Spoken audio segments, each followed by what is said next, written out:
Because P. Diddy be wanting to party. And you gotta tell him no.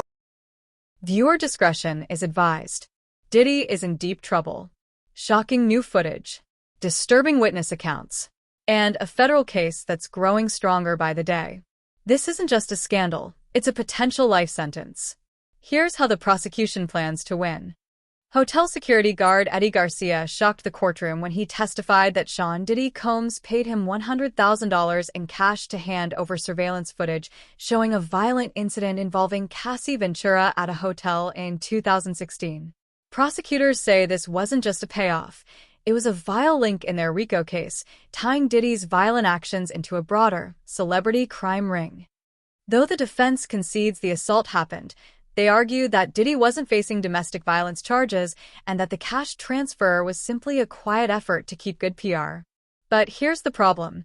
If jurors connect this payoff with earlier testimonies from Cassie, Kid Cudi, Capri Clark, and others, it could reveal a deliberate pattern of intimidation and cover-up, exactly what racketeering law is built to punish.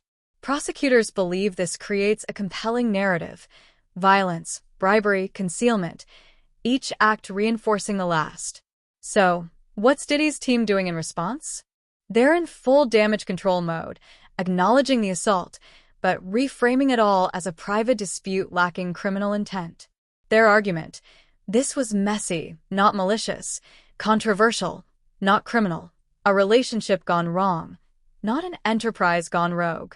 They point to the payoff as a PR move, not evidence of an organized crime operation. It's a classic defense play. Inject enough doubt and minimize the pattern. Deny the case can stand on the prosecution's narrative of a criminal empire. Cassie Ventura's testimony has emerged as a pivotal element in the federal case against Sean Diddy Combs, providing a harrowing account of alleged mistreatment and manipulation over their decade-long relationship.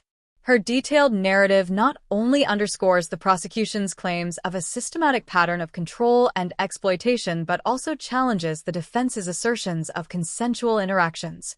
Ventura recounted being coerced into so-called freak-offs, drug-influenced intimate gatherings involving male workers, which Combs allegedly orchestrated, directed, and recorded. These events, often lasting for days, were reportedly accompanied by the use of various substances, including ecstasy, GHB, ketamine, and marijuana, allegedly to ensure compliance. Ventura described the aftermath of these encounters as physically and emotionally exhausting, sometimes requiring IV fluids for recovery. Beyond the freak-offs, Ventura detailed incidents of physical aggression, including altercations that resulted in visible injuries. She claimed that Combs would isolate her in hotel rooms afterward to recuperate, further emphasizing the control he exerted over her life. The prosecution has presented Ventura's testimony as evidence of a calculated and ongoing effort by Combs to dominate and exploit those around him. They argue that his actions amount to a criminal enterprise involving trafficking, unlawful confinement, and organized misconduct.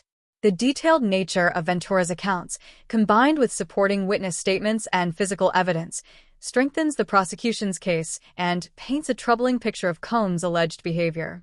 In contrast, the defense maintains that the relationship between Ventura and Combs was fully consensual, albeit complex and emotionally intense. They argue that the freak-offs were private adult activities entered into willingly, and that Ventura's possession of video recordings suggests mutual participation. The defense contends that her current claims contradict previous behaviors and decisions. The implications of Ventura's testimony are significant. If the jury finds her statements credible, it could lead to a conviction on multiple felony counts, potentially resulting in a life sentence for Combs. Moreover, the case has broader ramifications, sparking public discourse about power imbalances in the entertainment industry and how certain behaviors may be concealed or normalized over time.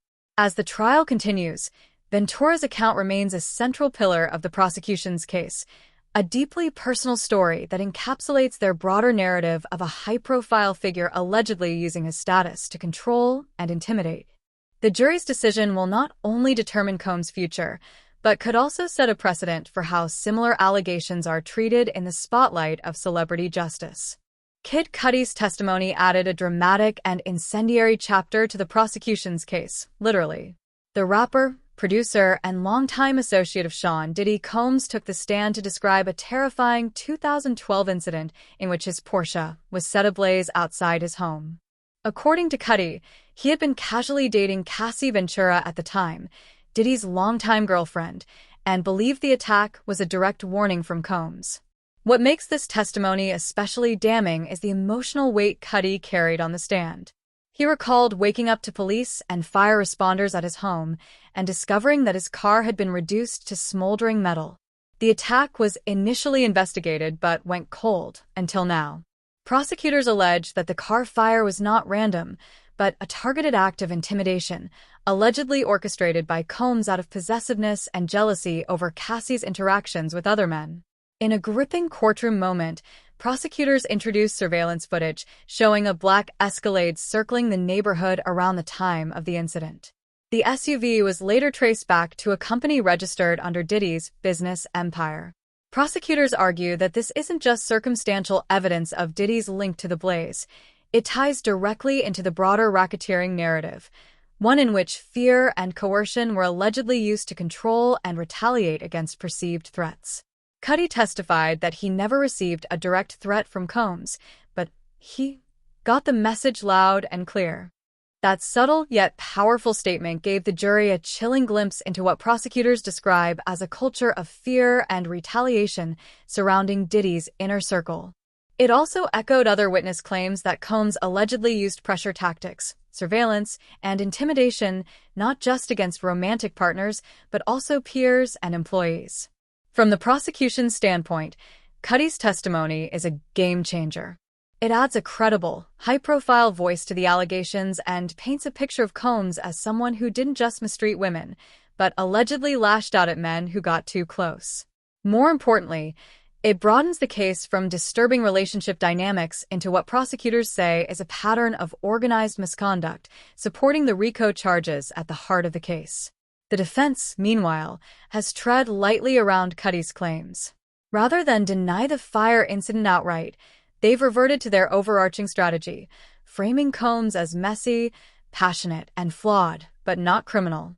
Legal experts note, however, that if the jury believes Cuddy's account and accepts the Escalade footage as corroborating evidence, the car fire could become the moment that tips the scales toward a conviction. As the trial unfolds, Kid Cudi's testimony remains one of its most shocking and impactful moments, highlighting not just alleged emotional manipulation, but potentially physical danger for anyone in Diddy's orbit. And for a jury already grappling with tales of questionable parties, luxury lockdowns, and behind-closed-doors pressure, this explosive car fire might just be the turning point. With each new voice reinforcing similar themes, physical abuse, intimidation, exploitation, the prosecution is steadily building a compelling mosaic. If the jury believes even a few of these accounts as part of a broader pattern, Diddy could face serious, possibly life-altering sentences. But if the defense creates doubt and fractures the cohesion, they may avoid the most severe outcomes. Subscribe and stay tuned for part 2.